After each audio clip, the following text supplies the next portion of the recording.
Look, if you are a gig worker or have a side hustle, you might want to pay attention because the IRS could be knocking on your door in the future.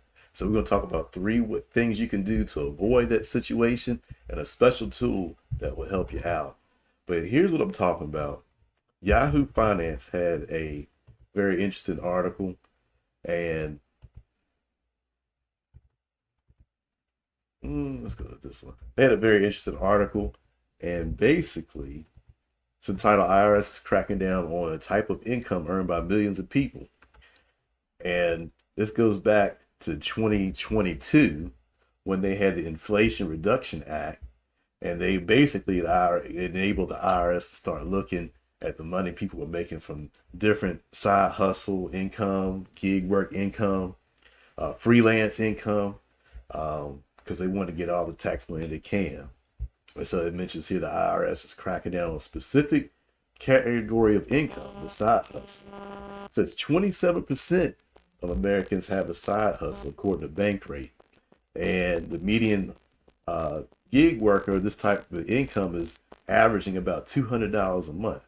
Now, that doesn't sound like much, but it means the world to the IRS because they can still come after that money. They still want you to pay taxes on that. If you think that income is too small for the IRS to bother, think again. Funding unlocked by the Inflation Reduction Act of 2022 allowed the agency to modernize its operations and expand the use of sophisticated analytics and AI tools to track what they feel is owed to them. So the tax man is more of a tax bot now, but they still want to look at your income and see what tax money they can charge you for. Small gigs can trigger big problems.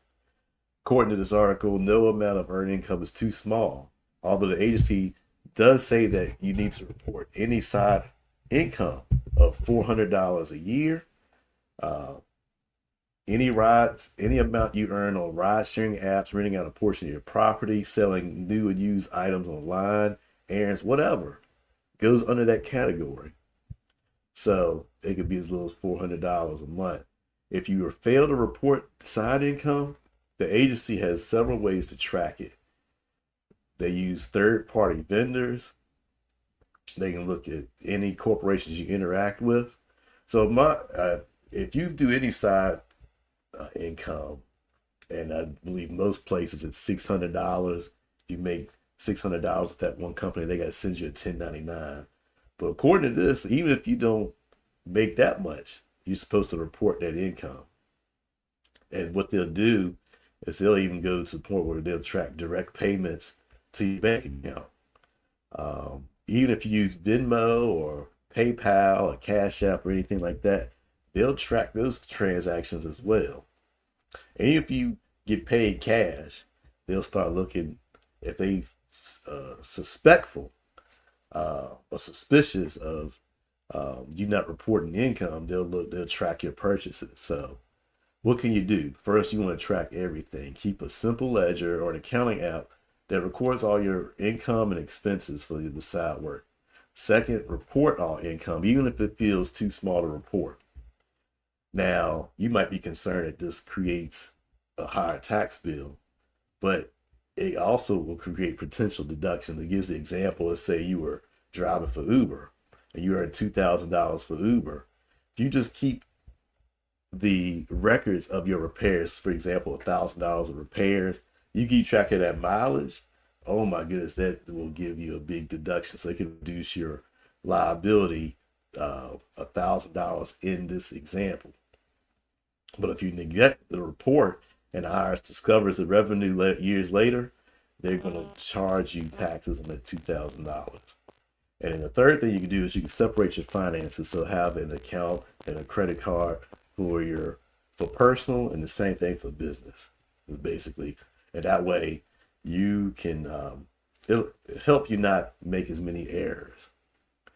So the IRS message is that the side hustle income is no longer flying under the radar. You got to report it and you got to keep your records. Now so those are the three things that you got to do. You got to report your side hustle income, keep track of all your records, and what was the third thing? Oh, separate your finances. So you do those things, that'll help eating a future tax bill. But this is what I appreciate. I'm going to show you a tool that I use to help me in my side hustle to accomplish those three things. And let's go ahead and get this. Here we go. Here's a tool that I use, the Cash Flow Manager. And it's an online cash flow management system where it records, organizes, and stores all your business and personal financial transactions. It's designed to simplify tracking your income and tax deductible expenses. It's secure and it's easy. It's a simple app on your phone. You can track income and expenses for both home and business. You can capture and store receipts. So you just take a picture of receipt for any of those business transactions or any business supplies that you use for your side or gig work. You can preset customizable income and expense categories, track multiple business at one account. And then at the end of the year, what I love about this program is that when it comes tax time, you got to generate a report to to report your income and then report all your expenses and stuff. You just hit a button, it downloads all of your receipts, all of your reports, all of your expenses in a nice report. And all you gotta do is just take the information to your tax person or put it in your TurboTax or whatever, and everything's reported. It's nice and easy. Right now, there's a promotion the Cash Flow Manager has. You can try it out free for 7 days, and it's only $10.95 a month thereafter. I'll put a link to this tool because I can tell you I've used this for several years, and it simplifies the process uh, significantly. So, but I'll put the link in the description of this video. So there again, if you find this information valuable, give me a follow or share this with somebody that's doing side work or gig work, so help them avoid the tax man.